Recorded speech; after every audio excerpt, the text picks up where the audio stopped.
Hey guys, I am Aman Gupta and welcome to our channel. तो आज के हमारे इस वीडियो में हम साइक्लिक ग्रुप के बारे में पढ़ने जा रहे हैं। तो हम साइक्लिक ग्रुप की डेफिनेशन पढ़ेंगे और इसकी कुछ प्रॉपर्टीज देखेंगे। तो वीडियो को शुरू करने से पहले अगर आप हमारे चैनल पे नए हैं तो हमारे समर्थ लर्निंग हब के इस चैनल को सब्सक्राइब करें और बेल आइकन को दबाना ना भूलें, जिससे आपको आने वाली वीडियो की नोटिफिकेशन मिलती रहे। तो चलिए शुरू करते हैं। तो सबसे पहले हम साइक्लिक ग्रुप की डेफिनेशन देख लेते हैं।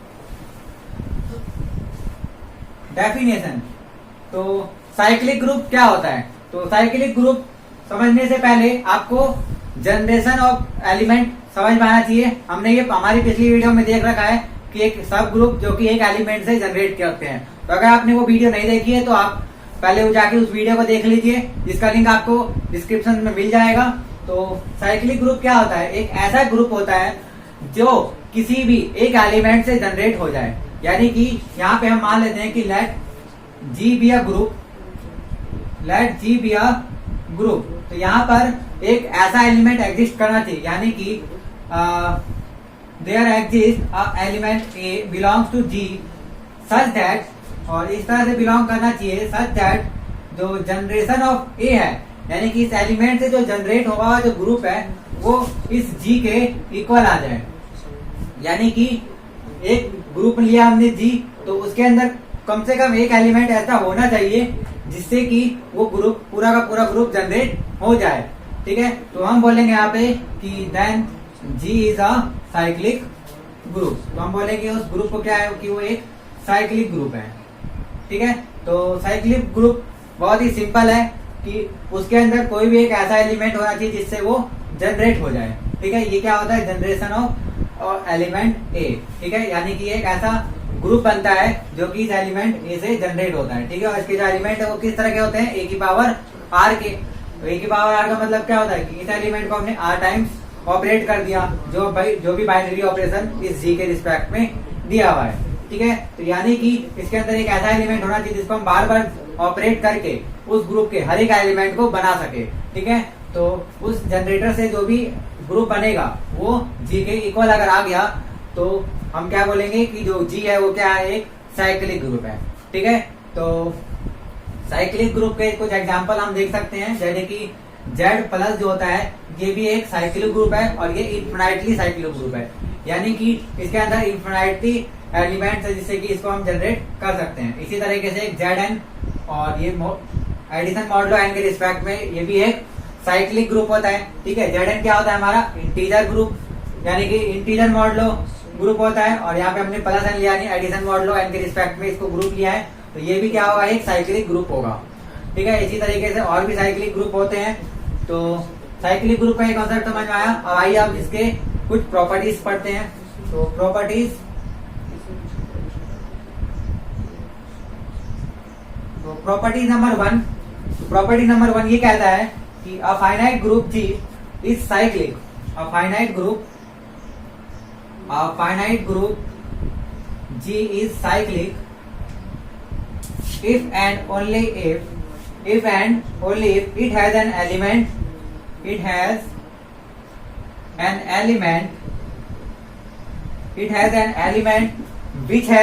the same order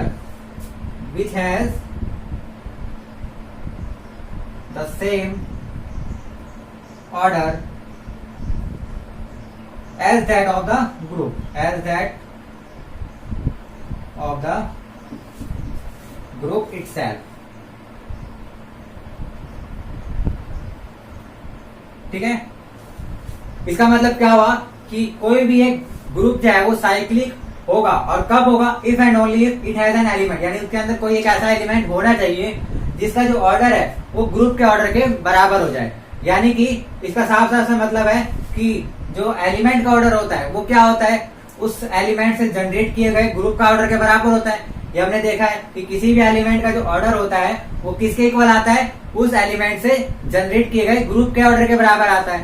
तो यहाँ पे अगर हम एलिमेंट वो वाला लेते हैं तो इस एलिमेंट ए का ऑर्डर क्या होगा? इससे जनरेट किए गए ग्रुप के ऑर्डर के बराबर। और यहाँ पे अगर ये साइक्लिक है तो इससे जनरेट किया गया जो ग्रुप है वो किसके बराबर आएगा? उस ग्रुप के बराबर ही आ जाएगा। यानी उस ग्रुप का जो ऑर्डर है उसके इक्वल इस एलिमेंट का ऑर्डर आएगा। और ये एलिमेंट कहाँ से आ रहा है? उसी के अंदर बिलोंग कर रहा है। यानी किसी भी ग्रुप में अगर एक ऐसा एलिमेंट है जिसका ऑर्डर उस ग्रुप के ऑर्डर के बराबर है तो हम कहेंगे कि वो ग्रुप क्या है, एक साइक्लिक ग्रुप है। ठीक है, और ये तभी यानी कि ये दोनों कन्वर्सली भी सेटिस्फाई करता है। यानी कि किसी भी ग्रुप में अगर हमें एक ऐसा एलिमेंट मिल जाए जिसका ऑर्डर ग्रुप के ऑर्डर के बराबर है तो हम कहेंगे वो साइक्लिक है। और अगर कोई भी साइक्लिक ग्रुप है तो उसके अंदर कम से कम एक एलिमेंट ऐसा होना चाहिए जिसका ऑर्डर ग्रुप के ऑर्डर के बराबर हो। ठीक है, तो ये प्रॉपर्टी आपको समझ में आई। अब भाई हम सेकंड प्रॉपर्टी पढ़ते हैं। तो प्रॉपर्टी नंबर 2 ये है कि for each n belongs to n, यानी हर एक n जो कि एक नेचुरल नंबर है, there exist a finite cyclic group, there exist a finite cyclic group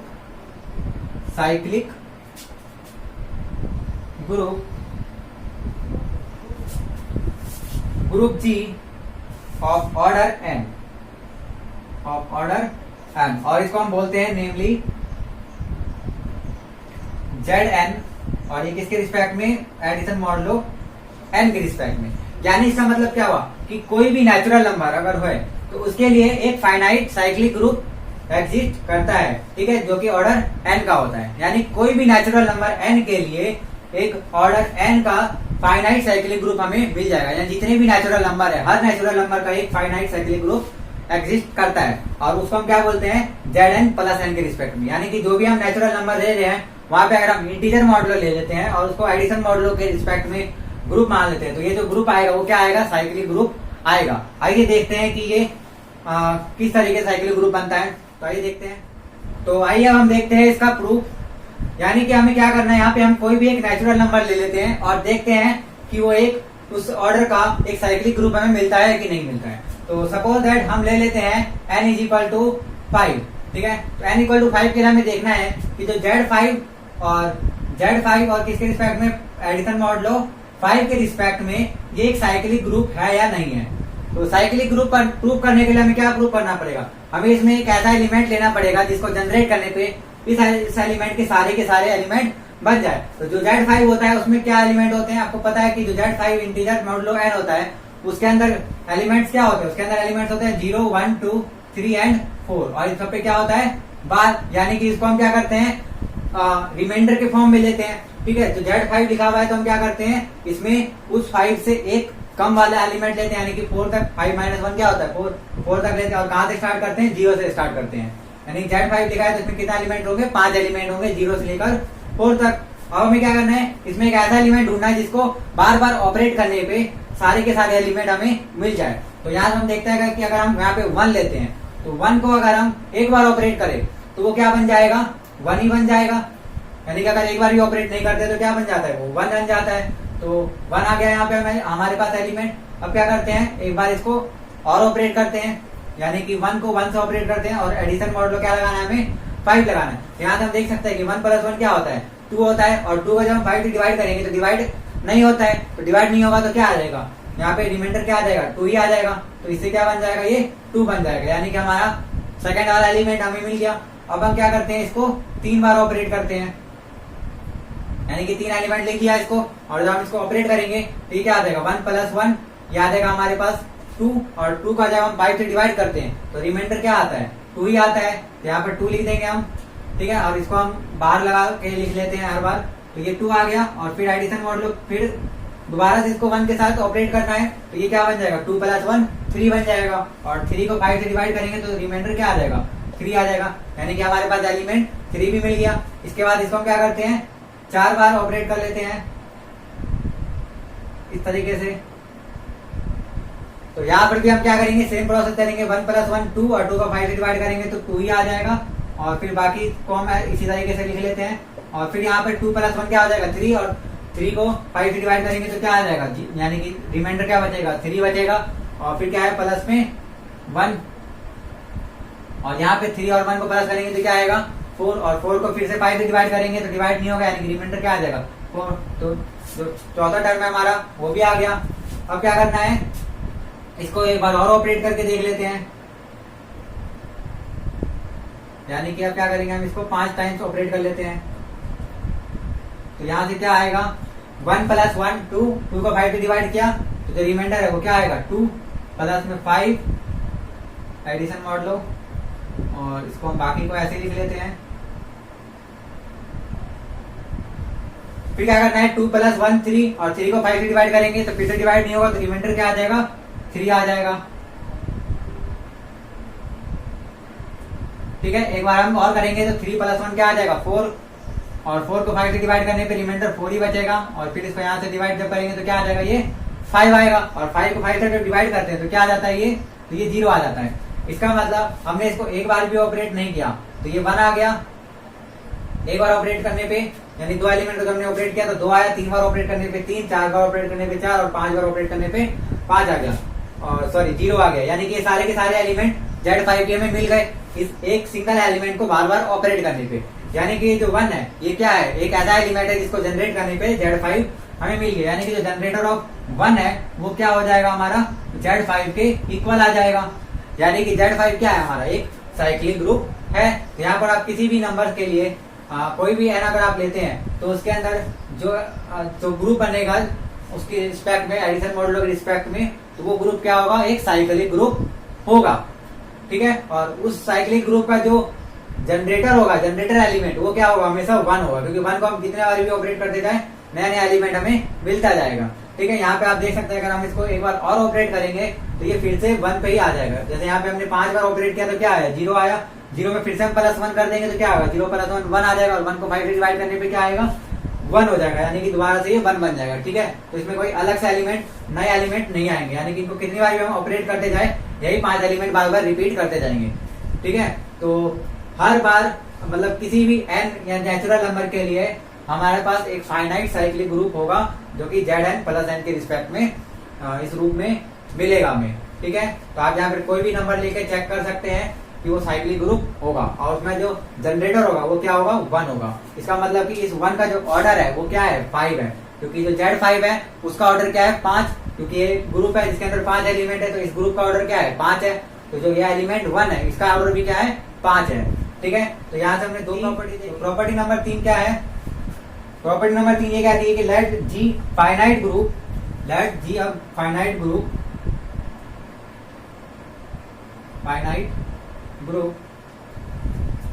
and A belongs to G और इसमें एक एलिमेंट A है जो इस G के अंदर बिलोंग कर रहा है। Then order of A is divide order of G। ठीक है, इंप्लाइज क्या है order of A divides order of G। इसका मतलब क्या हुआ, इसका मतलब सिंपल ये है कि कोई भी एक ग्रुप है, ठीक है, तो उसके अंदर कोई भी एक एलिमेंट होगा A, तो उसका जो ऑर्डर है वो क्या होगा ऑर्डर ऑफ G, यानी उस ग्रुप के ऑर्डर को हमेशा डिवाइड करेगा। यानी कि उसके अंदर जितने भी एलिमेंट है उनका अलग अलग ऑर्डर होगा तो वो ऑर्डर जो होगा वो हमेशा ग्रुप के ऑर्डर को डिवाइड करेगा। यानी कि उनके जो एलिमेंट होंगे उनके ऑर्डर क्या हो सकते हैं, जो ग्रुप का ऑर्डर है उसी के डिवाइजर्स होंगे। ठीक है, यानी उस एलिमेंट के जो भी डिवाइजर्स यानी उसको जो भी डिवाइड कर सकते हैं जो नंबर्स, उन एलिमेंट के ऑर्डर उन्हीं में से होने चाहिए। जैसे फॉर एग्जांपल किसी ग्रुप का जो ऑर्डर है वो हम मान लेते हैं कि वो है 15। ठीक है, तो इसके जो अंदर एलिमेंट होंगे उनका ऑर्डर क्या हो सकता है, उनका जो ऑर्डर है वो या तो 1 हो सकता है। 1 किस ऑर्डर का होता है, किस एलिमेंट का ऑर्डर होता है आइडेंटिटी एलिमेंट का। ठीक है, तो 1 तो होता ही होता है हर ग्रुप के अंदर क्योंकि हर एलिमेंट को 1 डिवाइड कर देता है। यानी किसी भी ऑर्डर का ग्रुप होगा 1 तो उसको डिवाइड करेगा ही करेगा। ठीक है, यानी 1 जो है उसका एक मल्टीपल एक डिवाइजर है। इसी तरह 15 का और क्या डिवाइजर है, यहाँ पे हम देख सकते हैं 15 को 3 डिवाइड कर देता है और 5 डिवाइड कर सकता है और एक और डिवाइड कर सकता है 15। ठीक है, इन चारों नंबर्स के अलावा 15 को और कोई भी नंबर डिवाइड नहीं करता है। यानी कि जो भी एक ग्रुप होगा जिसका ऑर्डर 15 है उसके अंदर जो एलिमेंट्स होंगे उनके ऑर्डर या तो 1 होंगे या 3 या 5 या फिर 15। इन चारों के अलावा और किसी भी ऑर्डर का एलिमेंट उसके अंदर नहीं हो सकते हैं। ठीक है, 1 ऑर्डर का एलिमेंट हर ग्रुप के अंदर होता है और ये क्या होता है एक ही एलिमेंट होता है और कौन सा एलिमेंट होता है आइडेंटिटी एलिमेंट। ठीक है, बाकी 3 और 5 के ऑर्डर के एलिमेंट उसके मिल सकते हैं और अगर 15 ऑर्डर का भी एलिमेंट उसमें मिल गया तो वो क्या बन जाएगा सीधा एक साइक्लिक ग्रुप बन जाएगा। ये भी हमने पिछली प्रॉपर्टीज में देखा कि कोई भी अगर ग्रुप है अगर उसके अंदर उसी ऑर्डर का एलिमेंट मिल जाता है जो ग्रुप का ऑर्डर है, तो वो क्या बन जाता है, एक साइक्लिक ग्रुप बन जाता है। ठीक है, तो यहाँ पे हमने देखा कि कोई भी एक ग्रुप है तो उसके अंदर का जो एलिमेंट है उसका जो ऑर्डर है वो हमेशा ग्रुप के ऑर्डर को डिवाइड करता है, यानी कि उनके एलिमेंट के ऑर्डर्स है वो हमेशा ग्रुप के ऑर्डर के डिवाइडर्स ही हो सकते हैं, इसके अलावा और कोई नहीं हो सकते हैं। तो आइए अब हम प्रॉपर्टी नंबर 4 देख लेते हैं। तो प्रॉपर्टी नंबर 4 है every prime order group, every prime order group is cyclic,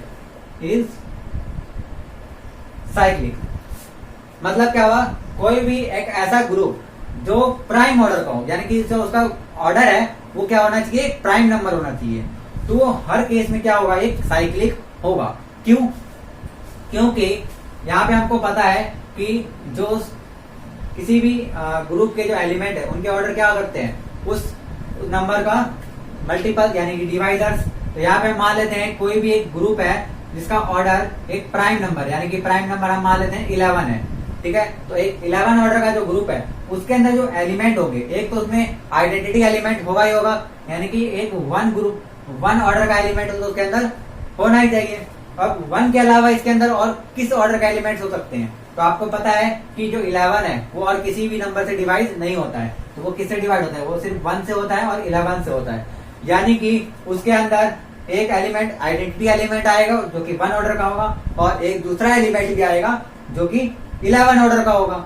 और 11 ऑर्डर क्योंकि इस ग्रुप का भी ऑर्डर है और इस एलिमेंट का भी ऑर्डर है, तो इसका मतलब क्या हुआ कि वो ग्रुप साइक्लिक हो जाता है, क्योंकि साइक्लिक के लिए कंडीशन क्या है, जो ग्रुप का ऑर्डर है उसी ऑर्डर का एक एलिमेंट उसके अंदर होना चाहिए। तो जो भी प्राइम ऑर्डर का ग्रुप होगा उसके अंदर आइडेंटिटी के अलावा एक और एलिमेंट ऐसा होना चाहिए, और उसका ऑर्डर क्या होगा, 1 तो हो नहीं सकता, क्योंकि 1 ऑर्डर का जो एलिमेंट है वो सिर्फ एक ही होता है, वो आइडेंटिटी होता है, यानी कि जो दूसरा एलिमेंट है उसका ऑर्डर क्या होगा, ग्रुप का ऑर्डर होगा, इसलिए वो क्या बन जाएगा, एक साइक्लिक ग्रुप बन जाएगा।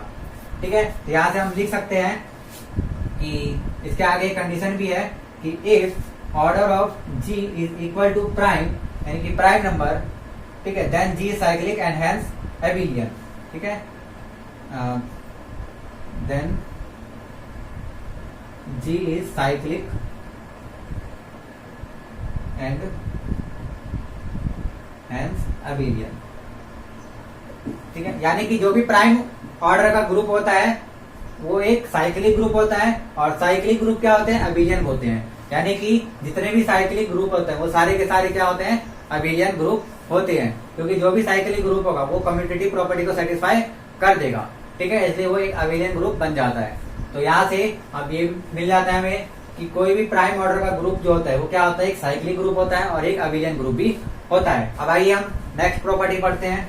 तो प्रॉपर्टी नंबर 5, तो प्रॉपर्टी नंबर 5 क्या कहता है कि ग्रुप जी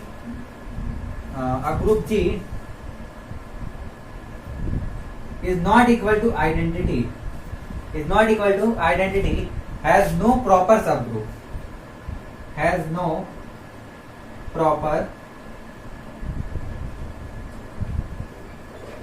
subgroup, ठीक है, if and only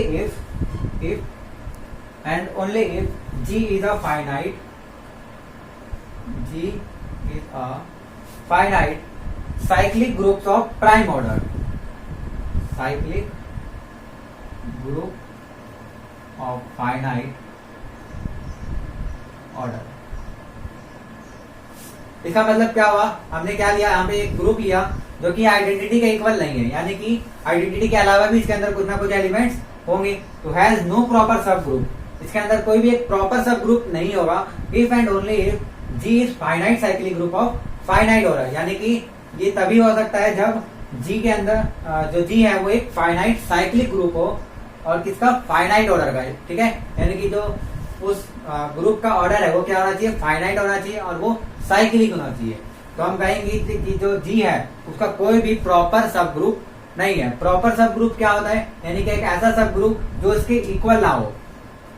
ठीक है, इक्वल ना हो यानी कि उससे छोटा ही हो, क्योंकि हर एक ग्रुप क्या होता है, हर एक ग्रुप का 2 सब ग्रुप तो होते हैं, एक होता है आइडेंटिटी एलिमेंट वाला ग्रुप और एक वो खुद होता है।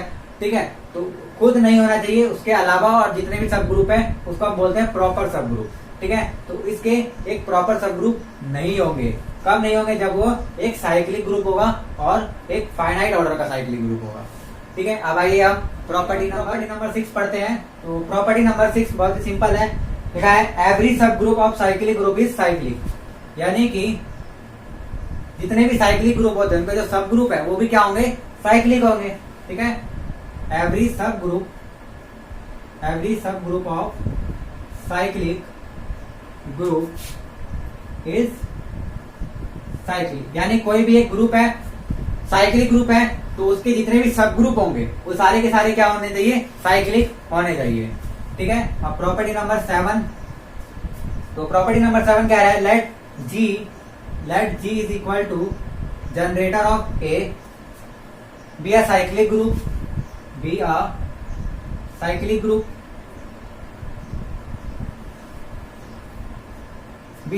Group of order n then G equal to generator of a की पावर r या k if and only if the GCD of k and n is equal to 1। यानी इसका मतलब क्या हुआ? इसका मतलब ये है सिंपल कि हमने कोई भी एक साइक्लिक ग्रुप लिया। साइक्लिक ग्रुप क्या होता है? जो किसी एक एलिमेंट से जनरेट हो जाए। ठीक है, तो हम जी को हम जनरेटर ऑफ ए भी लिख सकते हैं। तो ये क्या है? एक ऑर्डर एन का साइक्लिक ग्रुप है। तो यहाँ पर क्या हो सकता है? Then G is equal to generator of a की पावर के, यानी कि जो वो एलिमेंट है उसकी किसी पावर करने पे जो एलिमेंट आएगा, यानी कि उसको इतने के टाइम हमने क्या किया? ऑपरेट करने पे जो एलिमेंट आया उस एलिमेंट से भी अगर हम जनरेट करें तो जी पूरा आ जाएगा। और कब आएगा? If and only if GCD of k and n is equal to 1, यानी कि ये जो हमने पावर लिया के और जो ग्रुप का ऑर्डर एन है, अगर उन दोनों का हम जीसीडी करें, यानी कि ग्रेटेस्ट कॉमन डिवाइजर जो उन दोनों का है वो क्या आना चाहिए? 1 आना चाहिए, यानी कि वो दोनों क्या होना चाहिए? एक दूसरे से डिवाइड नहीं होने चाहिए, तभी इसमें जो ग्रेटेस्ट कॉमन डिवाइजर है वो क्या आ जाएगा? 1 आ जाएगा। ठीक है, यानी 1 के अलावा उनको और कोई भी डिवाइड नहीं करता हो। तो उस केस में जो ए की पावर के है वो भी क्या हो जाएगा? उस ग्रुप का एक जनरेटर बन जाएगा। ठीक है, आइए हम प्रॉपर्टी नंबर 8 पढ़ते हैं। तो प्रॉपर्टी नंबर 8 कहता है let G is equal to generator of a be a cyclic group of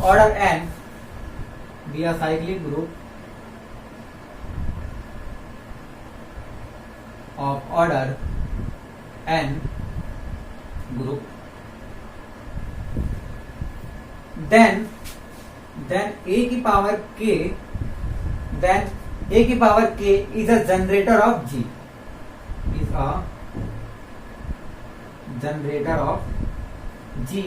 if and only